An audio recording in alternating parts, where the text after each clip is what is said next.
Salut à tous, aujourd'hui je vais vous parler de l'anxiété, donc une vidéo qui a suivi mes premières vidéos aussi quand j'ai commencé à parler de ce sujet, donc du bien-être. Donc du coup je voulais vous parler de l'anxiété, comment ça survient, comment savoir si vous êtes anxieux, parce que des fois on ne le sait pas forcément, ça dépend des gens, et surtout si on a eu plusieurs épisodes anxieux, des fois notre cerveau se met en mode veille, donc on ne sait pas si on est anxieux. On se coupe de nos émotions. Voilà. Donc déjà, c'est quoi l'anxiété? L'anxiété, en fait, c'est un état psychologique. C'est lié au stress. Donc en fait, quand on a trop de stress, donc le stress qui de base doit survenir sur une très courte période. Normalement, le stress, il est là pour voilà, quand on était à la préhistoire, on était obligé de survivre et pendant plusieurs jours, on pouvait se faire traquer par des bêtes et le stress, c'était là justement pour réagir en cas de situation de danger. Mais c'était que sur quelques jours. En fait, quand c'est un stress chronique, ça crée de la tension artérielle et plein d'autres problèmes. Et ce qui fait que ça peut vous conduire à de l'anxiété, après de la dépersonnalisation, de la déréalisation et d'autres problèmes. Mais dans un premier temps, de l'anxiété. En fait, l'anxiété, c'est quand on a trop de stress, l'anxiété, en gros, c'est le résultat de tout ça. En fait, on peut être anxieux par le fait de plein de choses.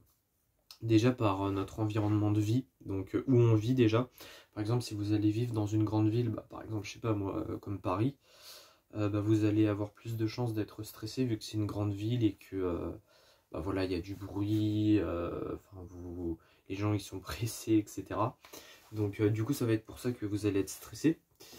Sinon, deuxième cause de stress, et qui est aussi la première dans certains cas, ça peut être l'environnement. Ça veut dire votre famille, etc. Vos amis, etc. Vos relations. Si par exemple, vous êtes au collège, que vous vous êtes harcelé, ou alors que votre famille elle vous malmène, etc. Ça peut être une cause d'anxiété. Et sinon, voilà. Ça peut aussi être plus profond dans les traumatismes, si vous avez vécu des traumatismes durant votre enfance. Voilà, ça peut être ça aussi. Maintenant, j'aimerais m'appuyer sur qu'est-ce qui se passe dans notre cerveau quand on est anxieux. Donc, comme je vous l'ai expliqué, c'est le stress, mais c'est pas vraiment du stress à l'état pur. En fait, l'anxiété, généralement, des fois ça peut varier selon les personnes, mais généralement c'est ça. Donc, je prends le cas d'un peu tout le monde. Notre cerveau va imaginer des situations qui peuvent arriver forcément, mais qui sont plutôt rares. Par exemple, en fait, il y a différents types d'anxiété. Par exemple, l'anxiété d'anticipation. Par exemple, je sais pas, je vous prends un exemple. Vous allez partir en voyage, par exemple en avion, et vous avez peur de l'avion. Votre cerveau, il va anticiper des potentiels accidents qu'il va y avoir. L'anxiété d'anticipation aussi, ça peut être par exemple, on va reprendre l'exemple du voyage. Si par exemple vous devez voyager, un voyage que vous avez préparé depuis des mois, voire des années, vous êtes très pressé, mais vous avez peur qu'au dernier moment, vous loupiez l'avion par exemple, que vous vous cassez quelque chose, du coup vous êtes obligé d'annuler votre voyage, ça peut être plein de trucs comme ça. Du coup ça s'appelle l'anxiété d'anticipation, et c'est une sorte d'anxiété, mais qui peut être très gênante. Après, ça peut aussi être dans la vie de tous les jours, par exemple, peur de ne pas être pris dans une école, peur de rater son bac, un diplôme, etc. Peur de rater une formation, peur de se faire virer. Alors que c'est pas encore arrivé. Voilà, donc ça s'appelle l'anxiété d'anticipation. Elle est assez fréquente. Après, il y a l'anxiété de la vie de tous les jours, qu'on remarque pas forcément, qui est un peu inconsciente. En fait, c'est des coups de stress toute la journée, donc ça c'est très grave et très dangereux parce que ça peut mener à de la dépersonnalisation et de la déréalisation.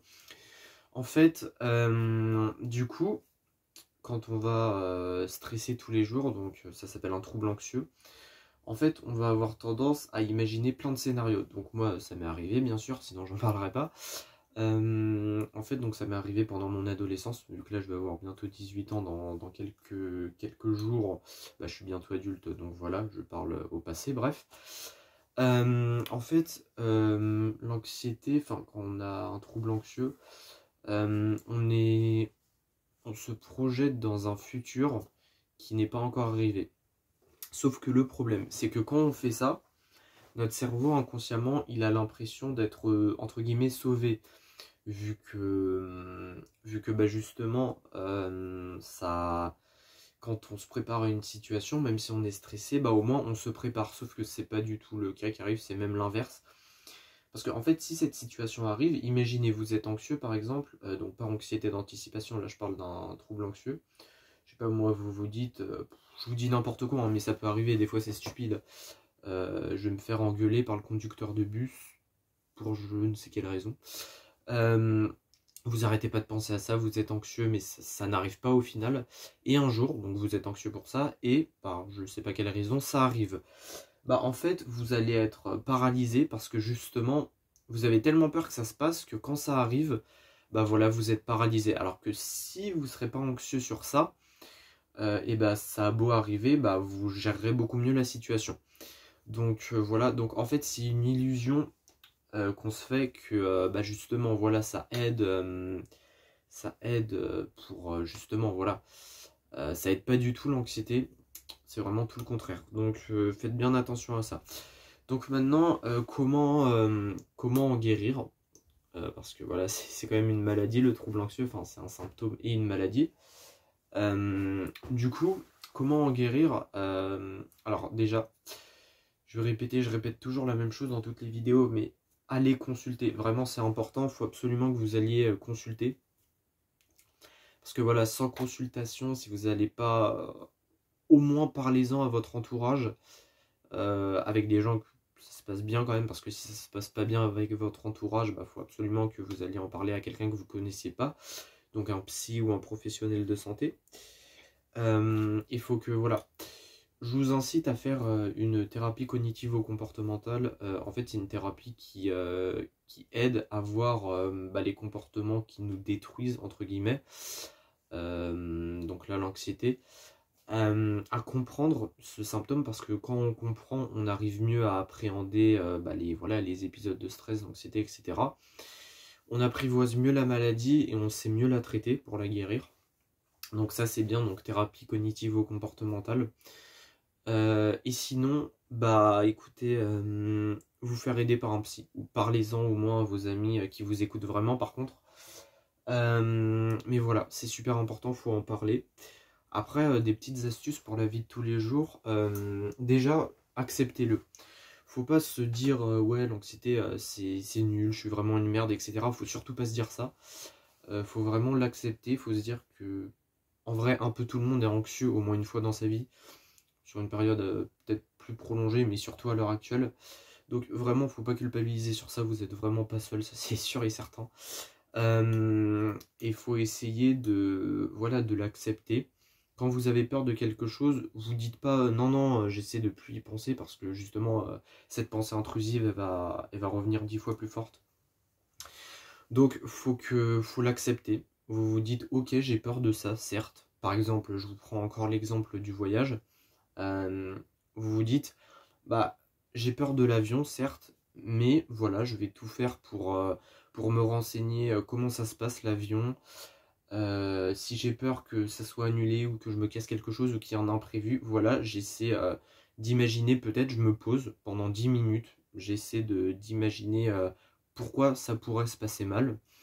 Je peux même le noter, hein, vous n'hésitez pas, vous écrivez sur un papier pourquoi ça pourrait mal se passer. Et au final, bah, vous essayez voilà, de mettre tout ça en œuvre bah, pour que justement ça se passe bien. Désolé, j'ai un petit problème de caméra. Hop. Vous essayez de noter pour que ça se passe bien. Et au final, bah, vous voyez les différentes possibilités et vous allez voir, vous serez beaucoup moins anxieux. Dernière chose, essayez de noter ça dans un cahier. Tous les soirs, bah, voilà, vous notez un peu hein, qu'est-ce qui vous a traversé pendant la journée, vos peurs, vos angoisses, etc. Vous essayez de noter tout ça dans un cahier. Et au final, regardez ça à peu près une fois toutes les semaines. Après, il faut avoir la patience de faire ça. Vous pouvez aussi le faire sur votre portable. Ou même faire des vidéos carrément. Ou des vocales que vous gardez pour vous. Et vous les réécoutez en fin de semaine à chaque fois. Voilà, donc c'est tout pour cette vidéo. J'espère qu'elle vous aura plu. N'hésitez pas à mettre un commentaire si vous avez des questions et j'y répondrai.